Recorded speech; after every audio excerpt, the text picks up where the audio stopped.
Aujourd'hui, nous allons vous parler des différents critères à savoir avant d'investir dans une rectifieuse. Tout d'abord, il est nécessaire de se poser la question « Quelle en sera votre utilisation ?» Bertrand, peux-tu te présenter et nous en dire un peu plus sur les différentes gammes de rectifieuses? Oui, bonjour, Bertrand Fontaine. Je m'occupe plus particulièrement de la vente des machines de mécanique, et même essentiellement de mécanique, et plus particulièrement de tout ce qui est commande numérique, tour, centre d'usinage et rectification et sciage. Donc en rectification, il existe principalement deux typologies de machines. Les machines dites à bélier, comme celle-ci, et les machines à portique. Donc le portique, on a donc une double colonne et la table se déplace entre ces doubles colonnes. On peut considérer qu'on passe sur des machines à portique à partir d'une dimension de plateau de 1200 de large jusqu'à 2000 de large et longueur 2 mètres jusqu'à 6 mètres. En dessous, on va trouver donc une gamme qui démarre avec des plateaux de 150 par 450 pour aller jusqu'à 700 par 1500, où là on va être avec des versions col de cygne, donc plus ou moins grandes, plus ou moins automatisées. Là on a une machine avec automate programmable, comme on peut le voir. On va avoir des machines donc dotées d'une programmation avec prise de passe automatique. La même machine, mais là beaucoup nettement simplifiée, donc avec une prise de passe dite manuelle. Donc là, c'est l'opérateur qui va déplacer le vertical pour pouvoir régler sa prise de passe. Chez Didlon Machines-Outils, on propose aussi bien des machines neuves que des machines d'occasion. Quand il s'agit des rectifieuses, que peux-tu nous dire à ce sujet ? Alors effectivement, on dispose de machines d'occasion, on dispose de machines neuves. En fait, la vraie question à se poser, c'est de rapprocher l'utilisation de la machine avec le taux d'utilisation que l'on a. En gros, si la machine sert 1 à 2 fois par semaine pour faire du prototypage, une prise de passe manuelle est suffisante. La machine d'occasion avec prise de passe automatique est à exclure. Pourquoi ? Parce qu'on a tout un système dans le volant du vertical qui ressemble plus à de l'horlogerie qu'à autre chose. Donc un système de petites dentures avec des crans et quasiment tous les systèmes sont des systèmes mécaniques. Sur une machine d'aujourd'hui, la prise de passe sur le vertical est un système électronique, donc électrique, donc beaucoup plus fiable et surtout réparable. Parce que sur une machine d'occasion, la difficulté c'est de réparer ce système d'horlogerie pour lequel il n'y a finalement sur le marché plus de pièces. La deuxième particularité entre l'occasion et le neuf, c'est que sur le neuf, on va avoir grosso modo sur une rectif un rapport d'1,5. Ça veut dire qu'avec un plateau comme celui que j'ai devant moi, qui est un plateau de 800 de long, la transversale va faire 400 mm, donc une 600 300 mm, une 500 250, etc. Sur les machines d'occasion, on avait plutôt, par exemple pour un 800 de longueur, des plateaux de 250 mm de large. Donc pas très adapté aux fabrications en fait d'aujourd'hui. Sur une machine dotée d'un automate programmable, contrairement à une CM, il y a deux fonctions qui ne sont pas à négliger. La première, c'est que lié au plateau électromagnétique, on va pouvoir régler la force de diamantage. Ça, c'est un élément. Mais on a aussi un autre élément, on va pouvoir régler de façon automatique les butées du transversal, sans avoir, comme sur certaines machines, on va aller en voir une autre, à se coucher sous la machine pour déplacer manuellement des butées. Et ça, c'est plus particulièrement important lorsque vous faites des rectifications en escalier, c'est-à-dire à des altitudes différentes, et où le point d'arrêt transversal a besoin d'être précis.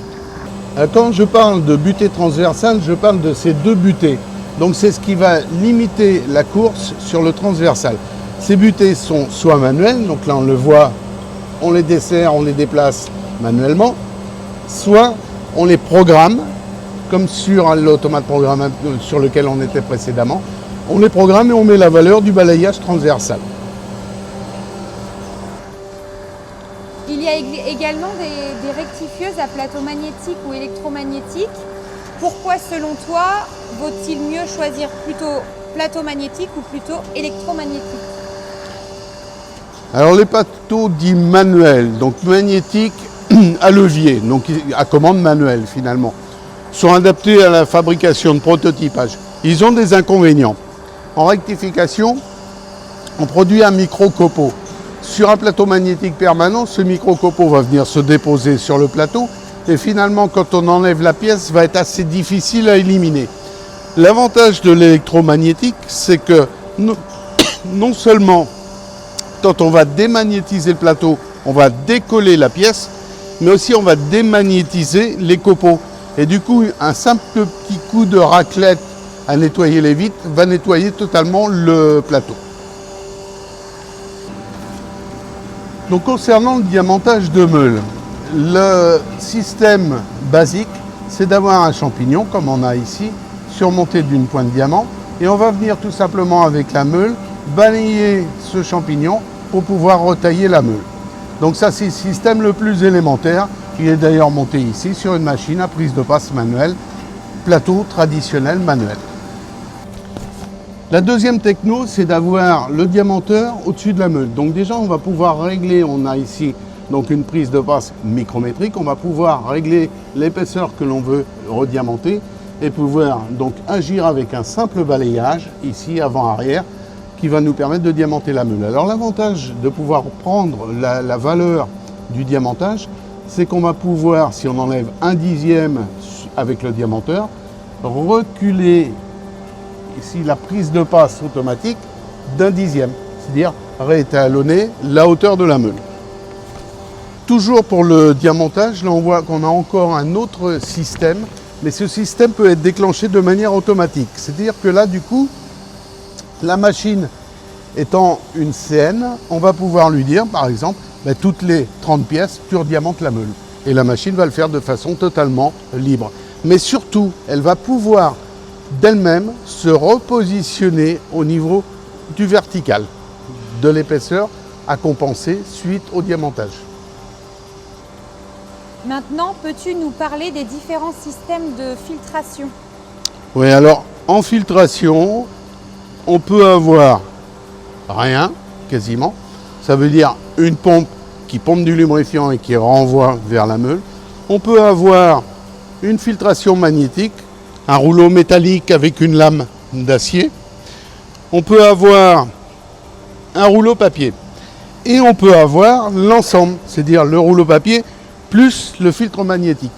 Alors, contrairement aux idées reçues, l'usure de la meule qui nécessite de la rediamanter régulièrement provient non pas des copeaux qu'on enlève à la pièce, mais plutôt de la qualité du lubrifiant qu'on envoie, qu'on injecte donc entre la pièce et la meule, qui va avoir pour effet d'encrasser la meule. Donc bien évidemment, si on a le maximum de filtration, donc du magnétique, qui va enlever, moi j'ai l'habitude de dire, qui trie les clés à molette, et la filtration papier qui trie les boulons, on comprend bien qu'on va enlever les plus gros copeaux avec le magnétique et les plus fins copeaux avec le papier. Donc déjà, le fait d'avoir le magnétique en amont va permettre de descendre sur un taux de filtration papier encore plus petit, et du coup on va se retrouver à travailler avec un lubrifiant quasiment propre. Parce que si on imaginait pouvoir lubrifier la machine avec un tuyau d'arrosage qu'on verrait toujours une eau propre, on n'aurait quasiment pas à diamanter la meule. Bon, c'est pas possible puisqu'il faut injecter un mélange eau plus huile. Mais on aura, avec un système comme celui-ci, une machine propre, mais surtout un état de surface absolument pas comparable puisqu'on va réussir à avoir quasiment une qualité polymiroir.